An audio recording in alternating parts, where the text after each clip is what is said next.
एक 40 साल का आदमी शिव कुमार, जिसके चेहरे पर थकान और आंखों में जिम्मेदारियों का बोझ। घर में बूढ़े माता पिता जो हर दिन दवाइयों के सहारे जीते। पत्नी जो रोजाना सिर्फ यही प्रार्थना करती है कि उसका पति सही सलामत रोजाना घर लौट आए। बस एक ही डर कि अगर मैं हार गया तो मेरा पूरा परिवार टूट जाएगा। उस परिवार की उम्मीद का एकमात्र सहारा थी शिव कुमार की छोटी सी दुकान। लेकिन मानो किस्मत ने भी उससे मुंह मोड़ लिया हो। एक दिन तेज बारिश में उस दुकान की छत टूट जाती है और सारा सामान खराब होने लगता है। लेकिन यहाँ शिव कुमार हार नहीं मानता। साहूकारों से, रिश्तेदारों से, सबसे कर्ज लेता है ताकि अपनी दुकान को ठीक किया जा सके। लेकिन उसे नहीं पता था कि असली तूफान आना तो अभी बाकी है। उसकी दुकान के पास कुछ गुंडे आते हैं और कहते हैं कि सामान सिर्फ हमारी दुकान से ही खरीदोगे। लेकिन शिव कुमार ने कहा कि आपका सामान बहुत महंगा है और क्वालिटी भी अच्छी नहीं है। ना सुनते ही पूरा का पूरा माहौल बदल गया। एक गुंडा पास आया और बोला कि यहाँ वही चलता है जो हम चाहते हैं। शिव कुमार ने इन गुंडों की पुलिस में जाकर शिकायत की, लेकिन सब मिले हुए थे। पुलिस वालों ने कहा कि आपस में मामला सुलझा लो, एफआईआर तो नहीं होने वाली। एक तरफ बीमार माँ बाप, दूसरी तरफ कर्ज का बोझ और ऊपर से सरकार के संरक्षण में पलते गुंडे। आखिरकार थक हार कर शिव कुमार को वही करना पड़ा जो गुंडे चाहते थे। अभी जो कहानी मैंने सुनाई है ये मैंने एक न्यूज से ली है जो पूरी तरह से डिपेंडेंट है सिंडिकेट, राज, तोलाबाजी और कटमनी पर। लेकिन यहाँ सवाल शिव कुमार का नहीं है, पूरी की पूरी बंगाल की जनता का है। नमस्कार। एक 15 साल की लड़की जिसने शुरुआत में कांग्रेस ज्वाइन की और फिर कुछ सालों बाद लगातार 34 वर्षों से सत्ता में रह रही कम्युनिस्ट पार्टी को ही बंगाल से उखाड़ फेंका। 15 साल तक लगातार बंगाल की मुख्यमंत्री रही। खैर, आप समझ गए होंगे मैं बात कर रहा हूँ एक भ्रष्ट नेता ममता बनर्जी की। एक बंगाली ब्राह्मण परिवार में जन्मी थी ये ममता। जब ये 17 साल की थी तो इसके पिता की मृत्यु हो जाती है, क्योंकि उस समय इसके परिवार के पास दवाइयों के इलाज के पैसे नहीं थे।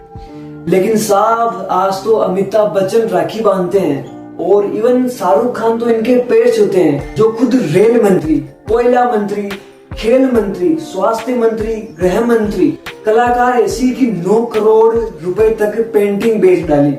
लेकिन कुर्सी के नशे ने सब भुला दिया। साल 1977 कलकत्ता विश्वविद्यालय से ममता बनर्जी ने इस्लामिक इतिहास में एमए किया। परिणाम ये निकला कि बांग्लादेशी रोहिंग्या मुसलमानों को रहने के लिए पूरा का पूरा बंगाल ही दे दिया। ये मंदिरों में जाकर ये कहने लगी कि हमारे दिलों में मदीना और आंखों में काबा है। कोई दिक्कत नहीं, आपकी आपसी श्रद्धा हो सकती है, लेकिन स्पेशली मंदिरों में जाकर तो आपको ये भी कहना चाहिए, मस्जिदों में जाकर, कि हमारे दिल में गीता और आंखों में कृष्ण है। ममता हार क्या गई, बांग्लादेश और पाकिस्तान में तो मातम छाने लग गया। पत्रकारों के तो चेहरे उतरने लग गए। अभी जस्ट कुछ दिनों पहले बांग्लादेशी मौलाना ने कहा कि आपके पड़ोसी मुल्क में 17 करोड़ मुसलमान हैं, हम आपका समर्थन करेंगे। भाई, ऐसा कौन सा प्रेम उमड़ आ रहा है यार ममता के समर्थन में। बांग्लादेश और बंगाल के मुसलमान युवकों को खड़ा किया जा रहा है।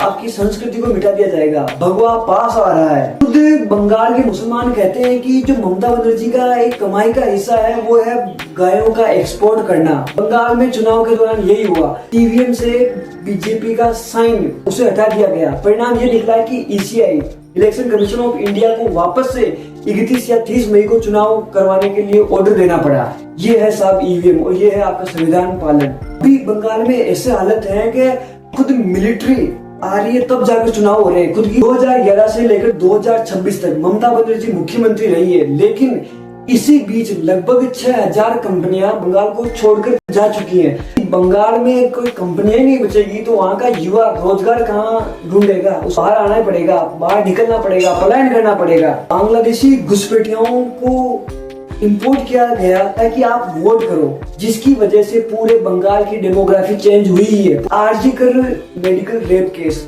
होता है। क्या बोलती है महिला, हम 10 लाख रुपए आपको दे देंगे।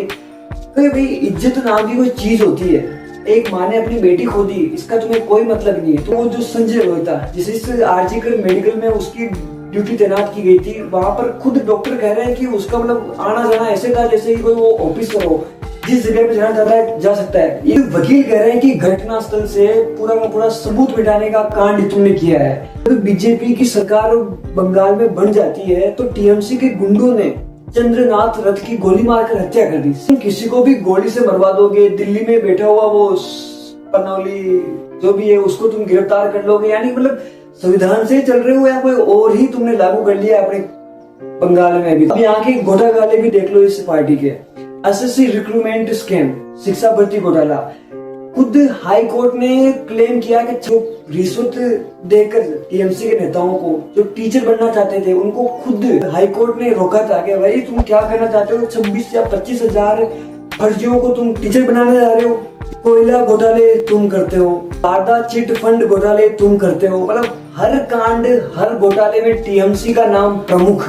इवन इनके घोटाले तो इतने प्रमुख है कि एक बार 2016 के आसपास नारद स्टिंग ऑपरेशन हुआ था जिसमें खुद टीएमसी के जो कार्यकर्ता थे ना वो एक कंपनी से हफ्ता वसूल रहे थे, जिसकी वीडियो वायरल हुई थी। इस लेवल का घोटाला करते हैं और फिर कहते हैं कि 6000 कंपनियां तो ऐसे ही छोड़कर चली गई, इसलिए छोड़कर जाती है वो। केंद्र सरकार से राशन लो और बंगाल की जनता को मूर्ख बनाओ। राशन को जो जनता को देना था वो खुले बाजारों में पैसा देकर बांटा गया है, इस पर कोई भी कार्यवाही नहीं होती। मुर्शिदाबाद से हिंदुओं को भगाया जाता है लेकिन कोई भी ढंग से प्रतिक्रिया नहीं होती है। इन नेताओं की वजह से आम आदमी का जीवन खतरे में रहता है। सैकड़ों ऐसी वीडियो पाई गई है जहाँ पर बंगाल में कोई किसी के घर में हथियार बना रहा है, किसी के घर में से हथियार निकाले जा रहे हैं, कोई जगह से बारूद निकाला जा रहा है। मतलब यहाँ पे यदि आज बीजेपी हार जाती ना तो एक अलग ही लेवल का कांड होता।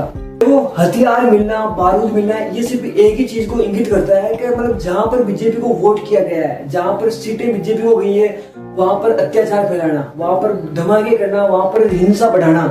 ममता बनर्जी ने एलिगेशन लगाया था कि जब वो काउंटिंग सेंटर पे गई थी तो सीआरपीएफ के जवानों ने उसको लात मारी, घुस्से मारे और ऐसा जो भी। क्या वो अकेली जा सकती है? वो खुद मॉर्निंग वॉक पे भी 15-20 लोगों को मतलब गुंडों क्या वो बॉडीगार्ड को साथ लेकर जाती है और वो कह रही है कि मतलब मैं अकेली वहां के अंदर चली गई और उन्होंने मुझे मारा और तू जिंदी बच के आ गई। शाबाश, गजब। ममता को राम के नाम से इतनी चिढ़ती कि जहाँ कहीं भी राम का नाम सुनती वहीं बौखला उठती।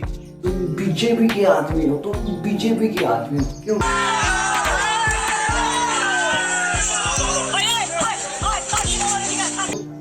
टीएमसी के आदमी राम का नाम नहीं लेते।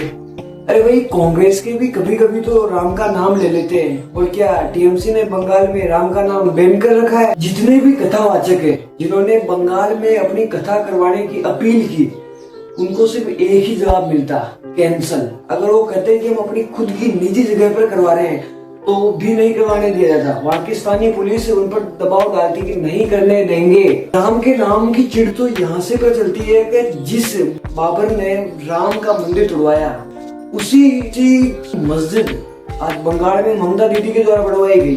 यदि मुसलमानों को आप मस्जिद बनवाना ही चाहते हो तो आप पैगंबर मोहम्मद की बनवाओ, अल्लाह ताला के किसी फरिश्ते की बनाओ, लेकिन उसकी बनानी है जिसने राम मंदिर का विध्वंस किया, उसकी बनानी है जिसने हिंदुओं का नरसंहार किया। देखो न्यायपालिका लास्ट ऑप्शन होता है। जब कोर्ट ने कह दिया कि ये काम होगा और ये काम नहीं होगा तो उसके अलावा फिर किसी की नहीं चलती। लेकिन बंगाल में कुछ अलग ही खेल होता है। कोर्ट ने कहा था कि वो मंदिर है उसको खोल दो, लेकिन वहाँ की सरकार ने कहा कि मंदिर नहीं खोलेंगे। ये कांड है टीएमसी के।